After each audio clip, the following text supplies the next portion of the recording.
Good morning dear students. हम class 10th maths में arithmetic progression AP समांतर श्रेणी पढ़ रहे हैं, जिसका ये लेक्चर नंबर है 16। लेक्चर 16 में हम एक्सरसाइज 5.2 का क्वेश्चन नंबर 18, 19 एंड 20 सॉल्व करेंगे। और इस एक्सरसाइज 5 की जो कंप्लीट प्ले लिस्ट है उसका लिंक मैंने आपको डिस्क्रिप्शन बॉक्स में दे दिया है, वहां पर आप सभी लेक्चर्स को सीरियल वाइज देख सकते हैं। अब देखिए एक्सरसाइज 5.2 का क्वेश्चन नंबर 18 क्या कह रहा है आपसे कि the sum of the fourth and eighth term of an AP is 24 and sum of 6 and 10 term is 44. Find the first three terms of AP. किसी AP के चौथे और आठवें पदों का योग 24 है तथा छठे और 10वें पदों का योग 44 है। इस AP के प्रथम तीन पद ज्ञात कीजिए। आपको फाइंड क्या करना है? First three terms. अगर आपको किसी भी एपी की first three terms find out करनी है तो उसके लिए आपको जरूरत पड़ेगी किसकी? ए की और डी की। ए और डी फाइंड करने के लिए उसने एक तो फोर्थ और एट टर्म का जो सम है वो दिया हुआ है, यानी कि A4 प्लस A8, वो कितना दिया हुआ है? 24 दिया हुआ है। और इसके अलावा जो 6 टर्म है और 10 टर्म है, यानी कि A6 प्लस A10, इनका जो सम है वो कितना दिया हुआ है आपके लिए? 44 दिया हुआ है। यहां से आपके लिए दो इक्वेशन बनेंगी और इन दोनों इक्वेशनों को सॉल्व करके आपको ए और डी की वैल्यू फाइंड आउट करनी होगी। इन दोनों का जो सम है A4 और A8 का सम कितना है? 24 है। तो एक तो इक्वेशन ये बनेगी हमारी और हम इसको सॉल्व करेंगे। A4 का फॉर्मूला लगाओ और A8 का फॉर्मूला लगाओ। A4 का फॉर्मूला क्या होगा? A plus 3D plus A8 का फॉर्मूला क्या होगा? A plus 7D equal to कितना हो जाएगा? 24। और यहाँ से A और A कितने हो जाएंगे? 2A plus 3D and 7D कितना हो जाएगा? 10D इक्वल टू कितना हो जाएगा? 24। तो पहली इक्वेशन तो हमारे पास ये बन गई। इसी प्रकार से हम एक और इक्वेशन बना लेते हैं दूसरी, और दूसरी इक्वेशन में क्या होगा हमारे पास? 6 एंड 10 टर्म का जो सम है वो कितना है? 44। तो A6 plus A10 equal to कितना है? 44, यानी कि A6 प्लस A10 वो कितना दे रखा है हमें? 44। तो A प्लस 5D इसका फॉर्मूला हो जाएगा, क्या हो जाएगा? A plus 5D plus A plus कितना हो जाएगा इसका फॉर्मूला? 9D इक्वल टू कितना हो जाएगा? 44। यहाँ से A और A कितने हो जाएंगे? 2A plus 5D and 9D कितना हो जाएगा? 14D इक्वल टू कितना हो जाएगा? 44। तो ये हमारे पास इक्वेशन नंबर बन जाएगी क्या? 2। यानी इस तरीके से हमारे पास इक्वेशन 1 आ गई और इक्वेशन 2 आ गई। देखिएगा अब हम इक्वेशन 1 एंड 2 को सॉल्व करेंगे। इक्वेशन 1 और 2 में हम क्या करेंगे? Elimination method. तो हमारे पास इक्वेशन 1 क्या है? 2A plus 10D equal to कितना हो जाएगा हमारे पास? 24। और सेकंड इक्वेशन क्या हो जाएगी? 2A plus 14D equal to कितना हो जाएगा हमारे पास? 44। अब हम इन दोनों को सब्ट्रैक्ट करेंगे। ये माइनस हो जाएगा, ये भी माइनस हो जाएगा, ये भी माइनस हो जाएगा सब्ट्रैक्शन पर। और ये सब्ट्रैक्शन पर ये दोनों कैंसिल हो जाएंगे। प्लस के 2A से माइनस के 2A, और ये माइनस के 14D और ये प्लस के 10D, तो माइनस के 4D बचेंगे। और यहाँ से 44 में से 24 जाएंगे तो कितने बचेंगे? 20 बचेंगे। किसके बचेंगे? माइनस के बचेंगे। आप देखो कि ये माइनस से ये माइनस कैंसिल हो जाएगा, तो डी की वैल्यू कितनी हो जाएगी हमारे पास? 20/4, और डी की वैल्यू यहाँ से 4 5 20, तो 5 आ जाएगी। अब हम इक्वेशन 2 या इक्वेशन 1 दोनों में से किसी भी इक्वेशन में d की वैल्यू 5 पुट करके और हम a की वैल्यू फाइंड आउट करेंगे। अब देखिए जो d की वैल्यू 5 आई है उसको हम इक्वेशन 1 में पुट अप कर देते हैं। तो आप लोग लिखोगे put d equals to 5 in equation first. Equation first क्या है आपके पास? 2A plus 10D equals to 24। तो कह रहा है 2A plus 10D equals to कितना है आपके पास? 24। और 2A प्लस 10 इंटू डी की वैल्यू कितनी है? 5। तो मल्टीप्लाई बाय 5 इक्वल्स कितना आ जाएगा? 24। और यहाँ से 2A इक्वल्स कितना आ जाएगा?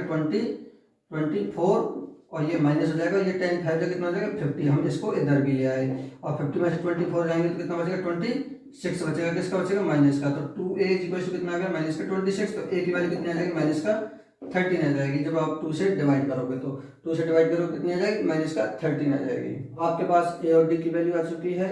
अब आप AP के first three terms find out कर सकते हो। तो देखो आपको पता है कि फर्स्ट टर्म क्या होती है? A1, सेकंड टर्म क्या होगी? A2, और थर्ड टर्म क्या होगी? A3 हो जाएगी। A1 का फॉर्मूला क्या होगा? A1 is equal to A, और A कितना है हमारे पास? माइनस का 13। तो ये आ जाएगा हमारा A2 का फॉर्मूला क्या होगा आपके पास? A प्लस D हो जाएगा, और A की वैल्यू कितनी है? माइनस का 13 प्लस D की वैल्यू कितनी है आपके पास? 5। तो कितनी बचेगी? माइनस का 8। और A3 के लिए क्या फॉर्मूला होगा? A प्लस 2D, और A कितना है? माइनस का 13 प्लस 2 इंटू D की वैल्यू कितनी है? 5। तो माइनस का 13 प्लस 2 5 कितना हो जाएगा? 10। तो माइनस के 13 में 10 जाएंगे तो माइनस का 3। तो आप लोग लिख लोगे लास्ट में देयरफॉर AP। अतः समांतर श्रेणी क्या होगी, माइनस का 13 माइनस का 8 और ये हो जाएगी माइनस का 3 डॉट डॉट करके। इस तरीके से आपकी AP के फर्स्ट 3 टर्म्स होंगे। अब देखिए क्वेश्चन नंबर 19 है। क्वेश्चन नंबर 19 है, Subbarao started work in 1995 at an annual salary of Rs 5,000 and received an increment of Rs 200 each year. In which year did his income reach 7,000? Subbarao ने 1995 में रुपये 5,000 के मासिक वेतन पर कार्य आरंभ किया और प्रत्येक वर्ष रुपये 200 की वेतन वृद्धि प्राप्त की। किस वर्ष में उसका वेतन 7,000 रुपये हो गया? इस क्वेश्चन में ये कहा गया है कि सुब्बाराव नाम का एक व्यक्ति है जिसने 1995 में 5,000 रुपये की मासिक वेतन पर कार्य आरंभ किया। लेकिन स्टार्टिंग में उसको सैलरी कितनी मिली थी, 5,000 रुपये पर मंथ के हिसाब से मिली थी। लेकिन उसमें आप उसके लिए सुब्बाराव के लिए प्रत्येक वर्ष 200 रुपये की वेतन वृद्धि भी दी गई कि जैसे पहला ईयर उसका हो जाएगा, जैसे 1995 में उसको अगर 5,000 रुपये मिल रहे हैं तो 1996 में कितने हो जाएंगे, उसके 200 रुपये बढ़कर 5200 रुपये पर मंथ के हिसाब से हो जाएगा। फिर 1997 में फिर 200 रुपये और बढ़ जाएंगे, 5200 और 200 कितने हो जाएंगे, 5400 रुपये हो जाएंगे। इस तरीके से उसकी सैलरी बढ़ती जाएगी। किस वर्ष में उसका वेतन 7,000 रुपये हो गया, यानी कि लास्ट में जाके कितना हो जाएगा उसका 7,000 रुपये, कितना हो जाएगा 7,000। तो वो ये पूछ रहा है कि जब वेतन उसका 7,000 रुपये हुआ था तो वो कौन सा ईयर था, in which year did his income reach 7,000, यानी कि किस वर्ष में उसका जो वेतन है वो 7,000 रुपये हो गया। आपको वो वर्ष बताना है। तो उसके लिए पहले क्या चाहिए आपको कि ये कौन से नंबर पर आया है, यानी कि n चाहिए। अब देखिए जो उसका जो स्टार्टिंग की सैलरी है वो कितनी है, 5,000 है। तो हम स्टार्टिंग की सैलरी कितने लिख देंगे, 5,000 रुपये। कितने लिख देंगे, 5,000 रुपये। और उसके बाद में जो इंक्रीमेंट है इनकी वृद्धि है, वृद्धि कितना है, 200 रुपये का है, 200 रुपये का है। यहाँ पे तो मैंने लिखा है आरंभिक वेतन है, स्टार्टिंग की सैलरी 5,000 एंड वृद्धि कितनी हो गई, इंक्रीमेंट 200 रुपये का हो गया। अब हम बढ़ाएंगे उसकी लिस्ट ऑफ सैलरी, यानी कि जो वेतन है उसकी सूची बनाएंगे हम, वेतन की सूची, यानी कि उसको सूची का मतलब लिस्ट बना रहे हैं हम। लिस्ट को देखेंगे कि वो एपी है या नहीं पहले तो सबसे पहले जो उसकी जो स्टार्टिंग का वेतन कितना है उसका 5,000 रुपये है, तो 5,000 रुपये आ जाएगा। फिर उसके बाद में हर वर्ष उसके 200 रुपये बढ़ जाते हैं, यानी कि फिर कितनी हो जाएगी, 5200 हो जाएगी। और फिर बढ़ के कितनी हो जाएगी, 5400 हो जाएगी। और फिर बढ़ के कितनी हो जाएगी, 5600 हो जाएगी। इस तरीके से उसकी सैलरी बढ़ती जाएगी। और उसने कहा कि उसने पूछा है कि 7,000 रुपये कब हो जाएगी उसकी, यानी कि आगे बढ़ती बढ़ती ये 7,000 भी हो जाएगी कभी। तो ये जो 7,000 होगी वो कब होगी, हम देखते हैं कि हर जगह पे 200 का डिफरेंस है, इसलिए ये क्या है, एपी है। तो आप लोग लिख लोगे कि यह एक एपी यानी कि समांतर श्रेणी है। इंग्लिश में भी लिख लोगे आप, दिस इज एन एपी। अब इसकी जो फर्स्ट टर्म है वो क्या है, ए। जो प्रथम पद है वो ए कितना है, 5,000 रुपये है। ए कितना है, 5,000। और डी कितना आ रहा है यहाँ पर, डी इन दोनों का घटा दो, 5200 में से 5,000 तो कितना हो जाएगा, 200 रुपये हो जाएगा। तो डी तो हो गया कितना, 200 रुपये, और ए कितना हो गया, 5,000 रुपये। और हमारे पास क्या दिया हुआ है, ए एन दिया हुआ है। ए एन कितना है हमारे पास, 7,000 रुपये है। ए एन हमारे पास कितना है, 7,000। अब हम ए एन में ए और डी का फॉर्मूला रख के और एन निकालेंगे। हमें ये पता करना है कि जैसे ये फर्स्ट नंबर पर है, सेकंड नंबर पर है, थर्ड पे, ये फोर्थ पे, तो ये कौन से नंबर पर आ रहा है। इसके लिए हमें क्या चाहिए, एन चाहिए। और A N is equal to 7,000 में हम ए एन का फॉर्मूला लगा के और एन की वैल्यू फाइंड आउट करेंगे। आ रहा है 7,000 आ रहा है। अब हम यहाँ पे फॉर्मूला लगा देंगे। ए एन का फॉर्मूला होगा क्या, A plus N minus 1 into D is equal to कितना हो जाएगा, 7,000 हो जाएगा। ए की वैल्यू कितनी हमारे पास 5,000 है, तो हम क्या लिख देंगे, 5,000 लिख देंगे। प्लस एन माइनस वन ही रहेगा। डी कितना है हमारे पास, 200, तो डी की वैल्यू कितनी हो जाएगी, 200 इक्वल का सिंबल है और 7,000 आ जाएगा। अब हम सबसे पहले तो ये देखते हैं कि ये जो 5,000 है इसको उधर भेजो, तो इधर क्या बचेगा, n minus 1 into 200 is equal to कितना हो जाएगा, 7,000 माइनस ये कितना हो जाएगा, 5,000 आ जाएगा।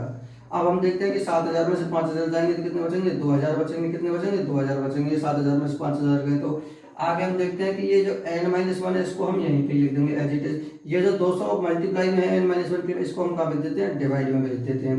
तो 200 डिवाइड में चला जाएगा, 2 0 से 2 0 कैंसिल हो जाएगी, और 2 से कितने टाइम्स कैंसिल हो जाएगा, 10 टाइम्स कैंसिल हो जाएगा। अब देखिए n-1 कितना आ गया, n-1 कितना आ गया, 10 आ गया। और n की वैल्यू कितनी आ जाएगी 10 प्लस 1 इज इक्वल टू कितना आ गया 11। अब देखिए हमारे पास n की वैल्यू कितनी आ गई 11 आ गई, लेकिन हमसे क्वेश्चन में पूछा है कि in which year did his income reach 7000।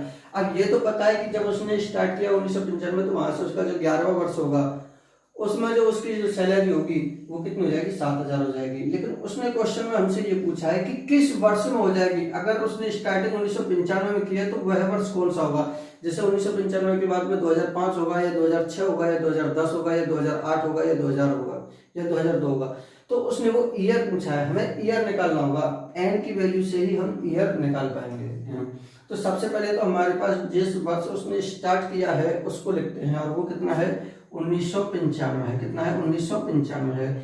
इसमें हम n-1 ऐड करेंगे। कितना ऐड करेंगे हम इसमें n-1, तब जाके हमारी जो ईयर आएगी। तो देखिए कैसे आएगा 1995 प्लस n-1 करोगे तो n की वैल्यू कितनी 11-1। यहाँ से आप देखोगे कि 1995 प्लस ये 11-1 कितना हो जाएगा 10 हो जाएगा, और 1995 और 10 कितने हो जाएंगे 2005। तो आप लोग लिखोगे कि इन 2005 हिज इनकम रीच Rs 7000, यानी कि 2005 में उसका जो वेतन है वो 7000 रुपये हो गया। यानी कि 7000 रुपये कब पहुंचा उसका 2005 में पहुंचा। अब आपको एक ही कंफ्यूजन होगा कि सर आपने n-1 क्यों ऐड किया, हम n क्यों ऐड नहीं किया। देखो अगर आप n ऐड करते तो कितना रिजल्ट आता हमारा 2006, जबकि 2006 इसका आंसर सही नहीं है। n-1 करेंगे यानी कि 10 ऐड करेंगे तब 2005 आएगा, और हमारा 2005 आंसर सही है। इसका मैं आपको प्रैक्टिकली प्रूफ बताता हूँ। तो देखिए हमने देखा कि 5000 रुपये सैलरी उसकी 1995 में थी और 5200 रुपये 1996 में थी। इस तरीके से हमने 200 रुपये बढ़ाते गए, इधर से हम ईयर को आगे बढ़ाते गए। तो 6800 रुपये उसकी 2004 में हुई, तो 7000 रुपये जो उसकी सैलरी हुई थी ना वो 2005 में हुई थी। आप ऐसे भी इसको देख सकते हैं। तो हम ऐसे क्वेश्चनों में जब ईयर की बात आती है और इस टाइप का जब क्वेश्चन होगा तो आपको n-1 ऐड करके निकालना होगा। n की वैल्यू तो निकालनी ही है, लेकिन हम जब ईयर निकालेंगे ना तो ईयर निकालने के लिए हमें क्या ऐड करना होगा उसमें n-1, तब हमारा सही आएगा। ऐसा इसलिए होता है क्योंकि 1995 में हम पहला वर्ष कंप्लीट मान लेते हैं, उस वर्ष को हमें रिमूव करना होता है, इसलिए हम 1 रिमूव करते हैं। क्योंकि हम एक वर्ष रिमूव करते हैं, 1995 को हम पहला ईयर मान लेते हैं, जबकि पहली बार जो इंक्रीमेंट लगता है वो यहाँ पर लगता है। तो इस एक के अंतर के कारण हमें एक यहाँ से निकालना पड़ता है, जब जाके हमारा आंसर सही आता है। अब हम नेक्स्ट क्वेश्चन देखते हैं। अब देखिए क्वेश्चन नंबर 20 है। क्वेश्चन नंबर 20 19 से भी इजी है और बहुत ही आसान है, आप शायद भी ट्राई करें इसको। देखिए Ramkali saved Rs 5 in the first week of a year and then increased her weekly saving by Rs 1.75 if in the nth week her weekly saving becomes Rs 20.75 find n।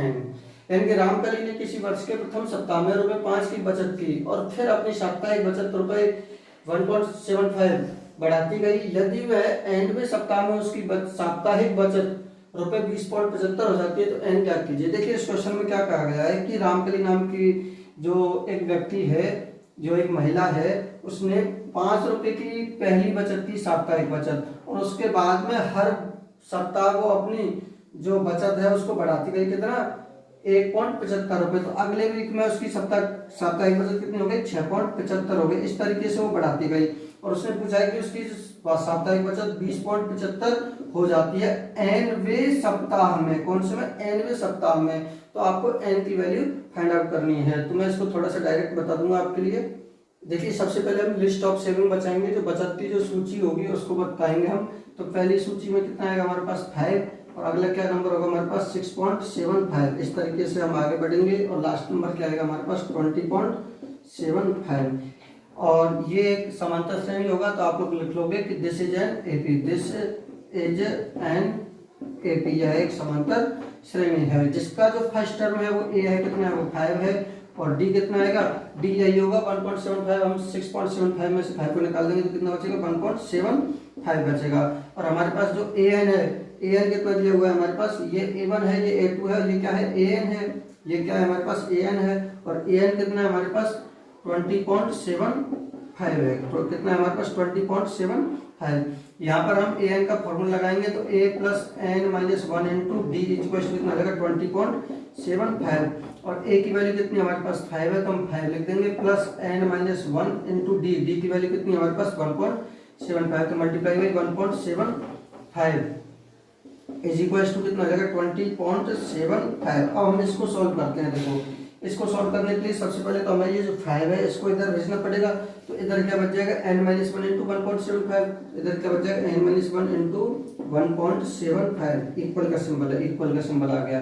अब देखो ये तो इधर ही है, इस 5 को हम इधर ले जाएंगे पर पहले क्या 20.75 है माइनस का कितना हो जाएगा 5 हो जाएगा 20.75 में से 5 जाएंगे तो कितना हो जाएगा 15.75 बचेगा और इधर क्या n माइनस वन इंटू 1.75।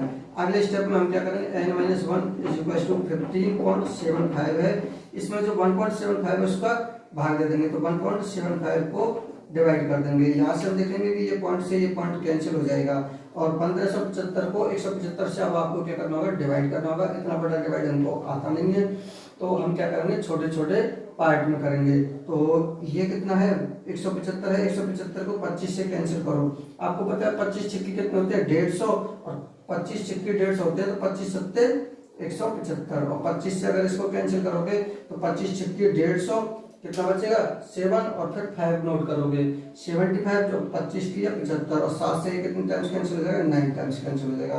तो हमारे पास n माइनस वन की वैल्यू कितनी आ गई 9 आ गई तो n की वैल्यू कितनी आ गई 10। तो फिर जो n की जो वैल्यू पूछी थी उसने कि फाइंड n का मान ज्ञात करो तो n की वैल्यू हमारी कितनी आ जाएगी 10 आ जाएगा तो यही हमारा आंसर होगा। इसमें तो उसने n की वैल्यू ही पूछी है 10, लेकिन इससे पहले वाले क्वेश्चन में क्या पूछा था उसने ईयर पूछा था क्वेश्चन नंबर 19 में तो हमने ईयर कैलकुलेट किया था। धन्यवाद बच्चों, ये आपका क्वेश्चन था, ये आपकी एक्सरसाइज 5.2 कंप्लीट हो गई है। धन्यवाद।